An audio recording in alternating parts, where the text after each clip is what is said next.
Hi ladies, I am finally feeling better now and am able to film some videos again.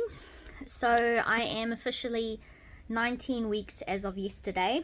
I have my 20-week scan Tuesday next week, which will be very good. We're going to find out the gender of this little person, which will be really great for us and especially for Violet, because she is just it's been really confusing for her to not know what the baby is, and she'll sometimes say it's my baby sister in there, and we keep saying to her it might be a little boy, we don't know, and sometimes she says brother, but that's very rare. So I am really keen, for more than anything, just to be able to say to her, no, we know it's this one, instead of her kind of not knowing exactly what gender this baby is going to be.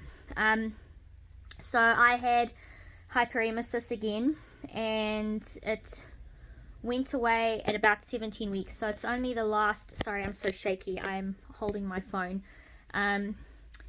It went away maybe a week and a bit ago, so around 17 weeks, which is more or less when I started feeling better with Violet, is when I've started to lose the nausea. I did end up in hospital again for an overnight stay.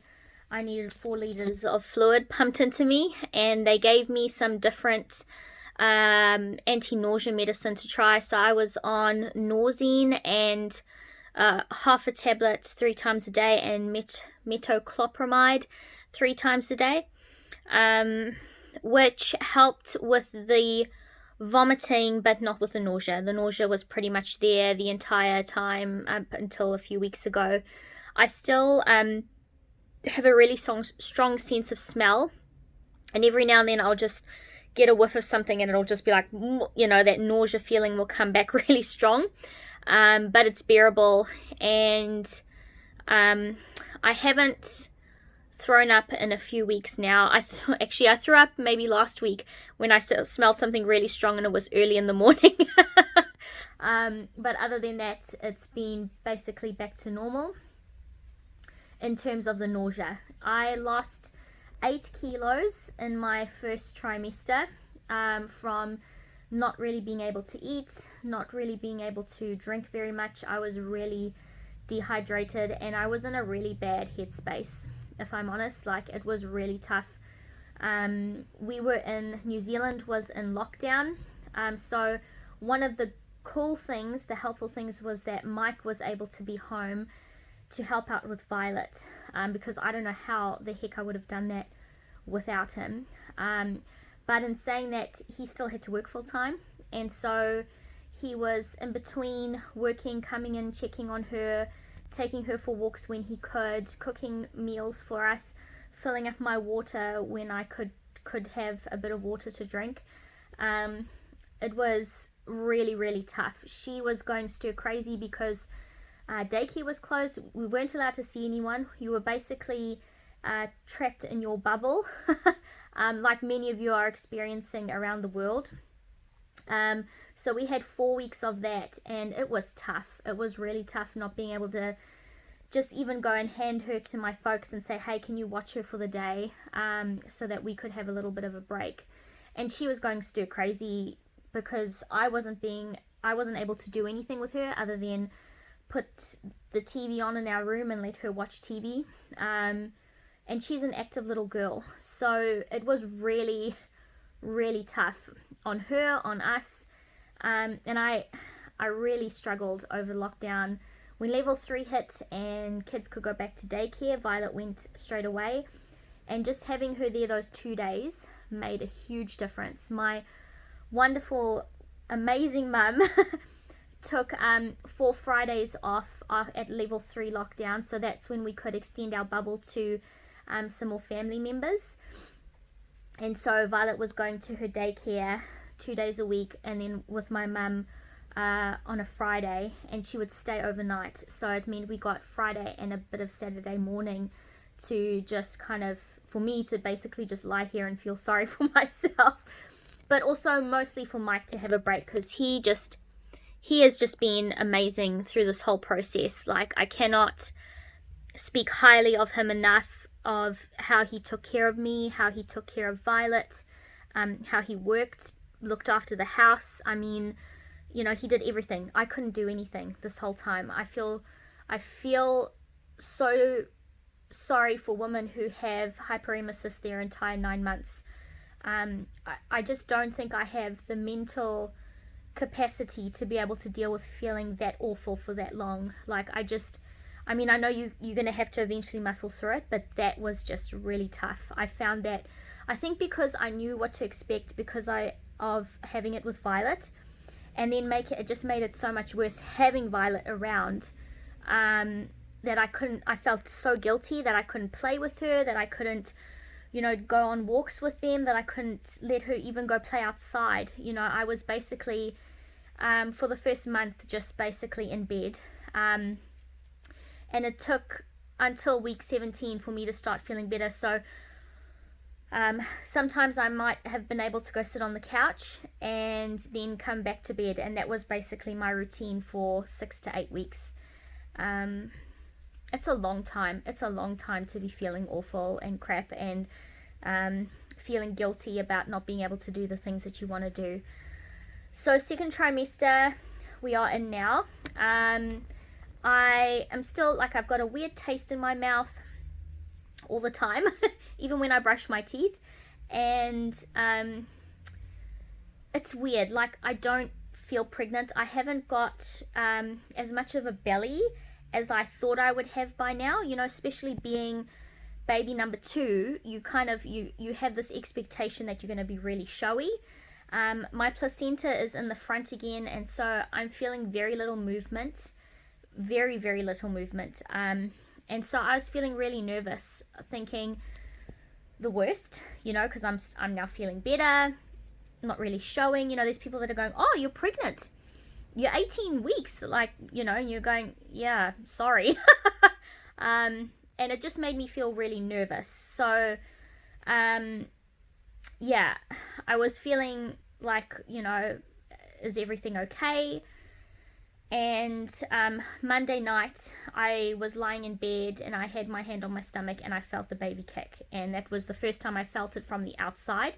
I mean, I know with the placenta in the front you are less likely to feel things as quickly, but I just thought baby number 2 that this would be, you know, be feeling kicks sooner, be showing sooner, all that kind of stuff, that it hasn't worked out that way exactly. So feeling that little kick on Monday night, just put my mind at ease a lot.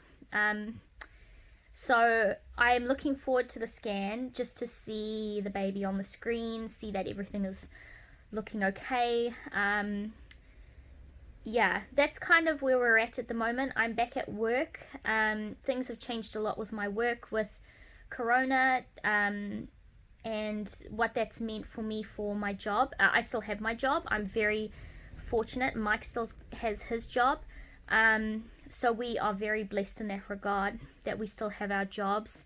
But the way that I do my job has had to change quite significantly, and it's taking a bit of like readjustment in my brain about how it all is going to work for the rest of the year until I go on maternity leave. That's kind of it in terms of an update. So I just wanted to say hi. I wanted to say thank you for those of you who have been thinking of me and praying for me over this time. It's been a really weird experience. Like I said, now that I'm feeling better, I don't feel pregnant, you know. I'm not getting the kicks yet. I'm not having to buy lots of stuff because we've got lots of stuff from when Violet was a baby, and I don't really want to buy anything yet until we find out the gender, because this is it. I'm not having any more children. We are definitely 2 and done after hyperemesis. I don't I can't do it again. I can't. Yeah, it's just a terrible 3 months where you're just, you know, hoping for death a lot of the time. Sorry, that sounds really rough, but it's been really tough. So yeah, I'm kind of like, it's just in a weird space of waiting for the scan, and then once we have more information about the gender of the baby, then it will be, whether I need to get more baby clothes because I don't really have any boy clothes. Getting rid of Violet's old clothes, and yeah, it's kind of just a waiting game at the moment. I am hoping to feel more kicks and stuff soon, because it's really hard to bond at the moment with feeling so rubbish for so long, and having all this uncertainty around things. Sorry, the neighbors are getting some building done, if you can hear the saw in the background. So there's just all this uncertainty and not feeling very pregnant. I think if I start to look more pregnant, and feel the kicks, then I will be able to bond more with this little person.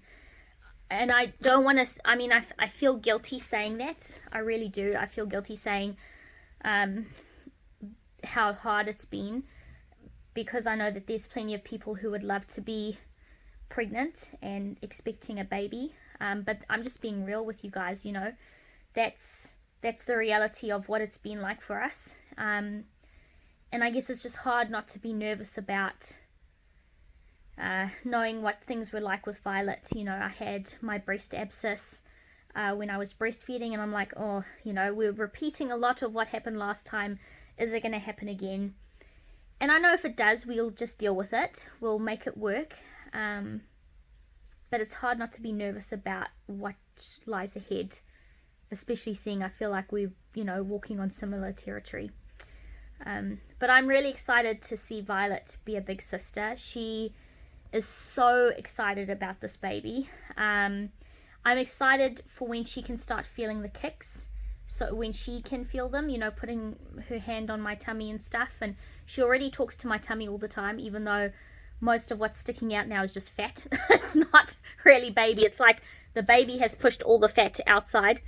But when she can start feeling kicks and all that kind of stuff, I think and when she knows whether it's going to be a boy or a girl, it's going to be a really fun experience for all of us to see her kind of blossom into this big sister. So yeah, sorry, that's a really lame update of, hey, I made it through the crappy hyperemesis and I've made it out the other side, and I'm nervous. Well, I will feel a lot more relaxed after next week, knowing what we're having. But I thought I would just come on and say hi and say I'm alive, and I hope that wherever you are watching in the world, that you are safe, that your family is being kept safe, that you're being really vigilant around this whole COVID stuff. And I know that it's affecting a lot of people around the world. It's really scary to see what's happening everywhere, but know that my prayers and my heart is with all of you. So have a great day, everyone, and we'll chat again soon. Bye.